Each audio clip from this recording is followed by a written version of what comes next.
Hello, dear friends, and welcome to my channel. I hope you're having a wonderful summertime, and I'm going to introduce you to Summerween. I'm sure you've never heard of it before, but a few friends of mine decided to join me as we celebrate Summerween, and we're actually going to give away a gift to you so you can celebrate Halloween very soon. Summerween comes from the Disney show Gravity Falls, a summer camp that decided to celebrate Summerween in the middle of June. So let's get started. I'll be honest with you, I didn't know which direction I was going to go with this Summerween concept, and here I am, the hostess, right? So I decided, well, if I was celebrating Halloween in the middle of summer, but I didn't want to frighten my neighbors yet, what can I do as a transitional decor between summer and fall? So here I decided to create a very magical and mystical Summerween inspired broom for a witch. So if you had, a summer witch, this would be her broom. Here from my selection of items that I'm going to use to create this broom, you can see that I have some natural items and some artificial items that I've gotten from Dollar Tree and Hobby Lobby, just anything that I happen to have around the house. I'm trying not to purchase things.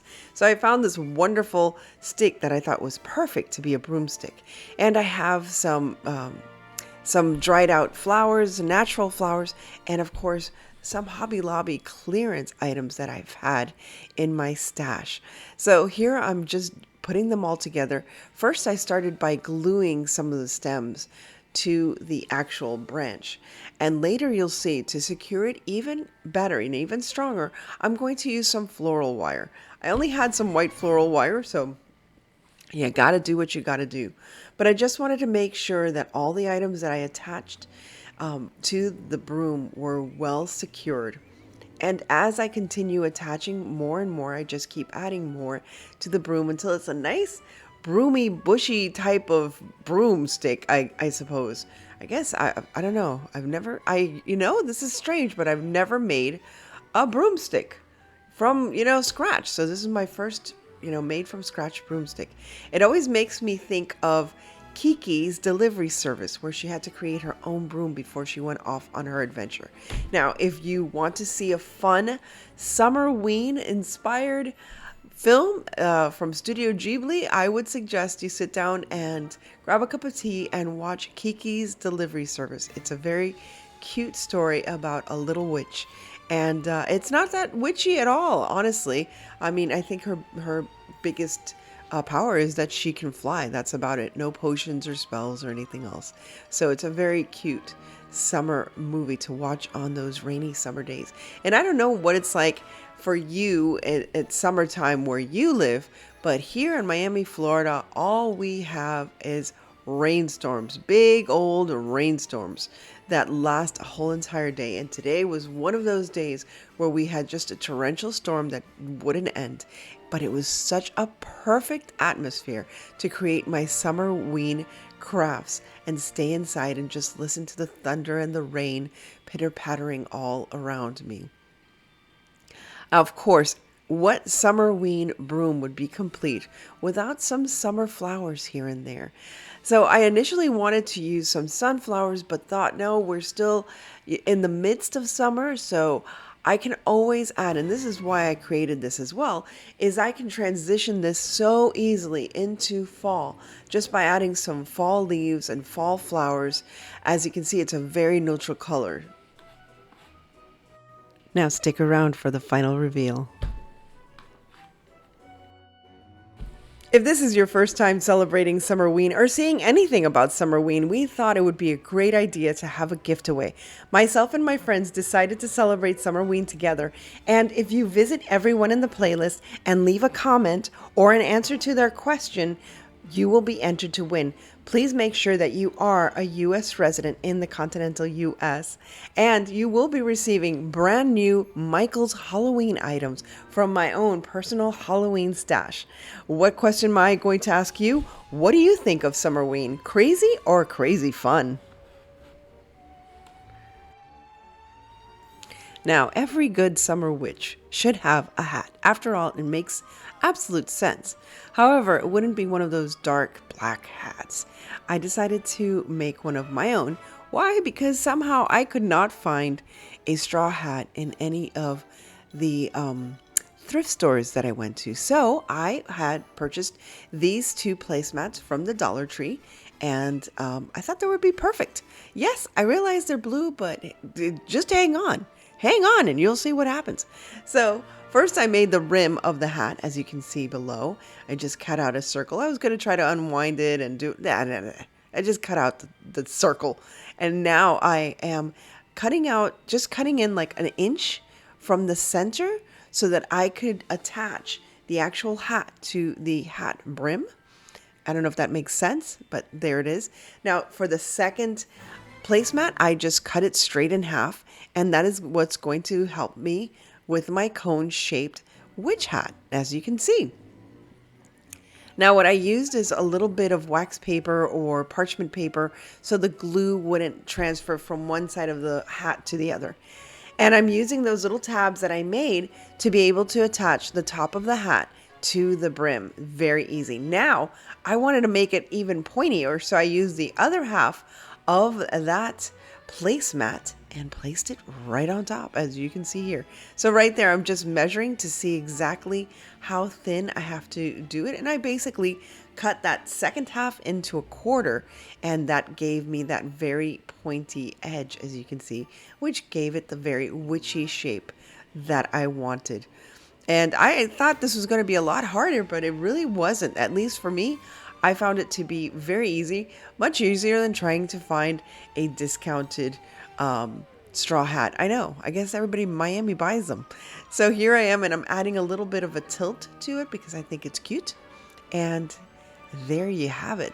All I'm going to do now is glue that second part to that first cone, and that will basically make my witch's hat.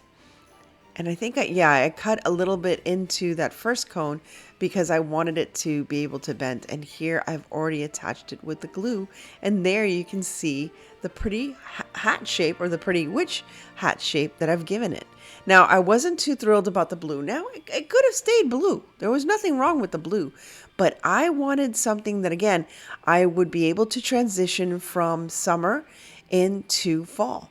So I decided first to paint it white to give it a base coat, I guess, of white. And then I'm using this beautiful sage green color. I love this color. It could be used for spring. It could be used for fall. And again, also for summer. So it's absolutely perfect. Now we bring in the moss, because what's a project of mine without a little bit of moss, right? The moss actually serves a great purpose because it helps me to anchor down all the other elements that I'm going to add to this witch's hat, because it's not just going to be a simple witch's hat. It's almost like a cottagecore summer spring witch's hat. I don't know if that makes sense, but here I'm adding all of those extra elements. What I love about all these crafting projects is that you can personalize it as you like. And as you can see, I'm just adding from my stash between natural elements of dried flowers to silk flowers that I have from the Dollar Tree. And again, this hat I think can transition very easily into fall and into Halloween, because if I'd like to, I can change the ribbon around the hat and make it black. I can add black lace to the brim and to the hat itself, and just have the green peeking out from the black lace. And I might do that in upcoming Halloween episodes here. But I just thought it was such a cute, I don't know, I really fell in love with this project. I had no idea where I was going to go with it. I thought it was going to be doing more Halloween-y kind of things, but I really do like the fact that I stayed within a summer theme, but with a bit of Halloween touch to it, or inspiration. Here I'm adding some butterflies, because what would a witch's hat be without some butterflies for the summertime? And I did eventually add a bird. I don't know if you see it here, but eventually I did add a little bird, because again, if I was a summer witch, I think I would like to have flowers and butterflies and birds. I'm a good witch, I guess. I'm kind of like a Glenda type of witch. Yeah, I think that makes all the sense in the world. So here you have my lovely Summerween, Halloween inspired summer witch hat. And I hope you can try to make this your own. Wait till the final reveal. So, on my recent trip to Tallahassee and a little bit of North Florida, I enjoyed thrifting. And one of the items I found was this lovely lantern. I think it only cost me $4. And I just thought the shape, the color, everything was perfect for Halloween. But since we're celebrating Summerween, I'm going to give it a little bit of summer elements. Now, again, I can change this in a heartbeat, in the flash of an eye, and just create this into a truly fall and Halloween decor piece just by adding some more Halloween inspired items. Here I'm just again adding some natural elements. This is all going to tie in together with my hat and my broom, adding natural and artificial elements just to fill in this lovely lantern. But most importantly, I wanted this to be a magical, enchanted lantern. So of course, I'm going to add some, not just some beautiful flowers, but some fairy lights as well. And here you can see as I add the fairy lights, it always adds a little bit of magic to anything you do. I also thought it would be cool to think of them as not so much as fairy lights, but imagine if lightning bugs would be able to stay in the lantern to light up the path in the summer night. And just create a beautiful warm glow while they feast upon lovely natural flowers. I would love to find some lightning bugs and give them a nice little home, but I would hate to, just encapsulate them into this glass lantern. Again, incorporating lanterns into any kind of seasonal decor is perfect, but most especially to make magical decor for Halloween or Summerween. Now, a Summerween cottage would be incomplete without some potion bottles. So here I'm using some small Irish cream bottles that I had saved from a gift package I received in Christmas time. And I'd been waiting and waiting and waiting for the Halloween season to come because I thought they were just perfect to create some potion bottles. But these are going to be like cutesy potion bottles. I don't know if that makes sense. I just thought my Summerween witch theme would be more like cottagecore and cute and sweet and nothing dark or evil. I try not to make anything too spooky. So here you can see how I used the hot glue to layer upon layer the drippings of the potion onto the bottle. Now I'm using some pearlized paint from Plaid or Folk Art, and I just love their paints. I have so many of those beautiful colors, and I thought these were just perfect colors for summertime. And they match my nail polish. Why not? They match my nail polish perfectly. So here I am just using the different types of paint. That was pearled. This is Color Shift. I don't know if you've ever heard of Color Shift, but it is also kind of a magical, mystical color. It paints on blue, but as you shift it from one side to the other, it changes from blue to purple. And then this is just regular gloss hot pink, because I thought if I'm going to make a love potion, I think it would be hot pink. Why not? Here I'm adding what's called, I think, dragons something or other. I can't remember now. But it's also a Color Shift dragon scales or dragon eye. And it's beautiful because it's glittery and it shifts from blue to purple as well. So I used that on all of the bottles just to give it a little more magic. And here I'm going to use these Dollar Tree dimensional stickers, and I had been saving them also since last year, I believe, since last Christmas that I received these, and I wanted to add these to my perfect little potion bottles for my Summerween witch. And there you can see how pretty the bottles look with those drippings coming out in those colors. But wait, there's more, because I thought, let's make it even more cutesy. Why not? So I decided to add on to each bottle a different element. So I think the blue one, and here you can see them all again. I'm just reviewing them so you can see how cutesy these little potion bottles are. One was love. I can't remember what the other one was. I think one was forever. And I thought these are so cute. I really, really like them. So for the blue one, obviously, I'm going to add some butterflies. Since I had some butterfly elements in my hat and my broom, makes sense. Let's add a butterfly. Now for the love potion, I thought a cute little glittery rose would be just perfect. And lastly, and I can't remember what the last one, the purple one was, but for that one, I decided to add a little sparkly element with this plastic gem that I had from a Dollar Tree package that I had. And I thought that would be the perfect stopper. I wish I had cork stoppers. And I can still add cork stoppers to the other tops and just change it around. And here I'm just adding some silver branches just to add a little more sparkle and mystic glow to my beautiful. I really love these potion bottles. I love them. I'm going to make a very different Halloween, kind of cutesy and stuff. Now, for the final reveal.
Once again, to join our Summerween gift away for new Michael's Halloween products, remember to watch each and every one of the videos in the playlist and comment or answer the question as they ask in the video. Again, what's my question? What do you think of Summerween? Crazy or crazy fun? Thank you once again for stopping by, and if this was your first time here at my channel, I hope you found something fun and something that will bring you back for some more crafting adventures with me and Deannie Jones. If you like this video, please like, share, and subscribe, and remember, stay safe, be kind, God bless each and every one of you, and live the adventure. I'll see you again very soon.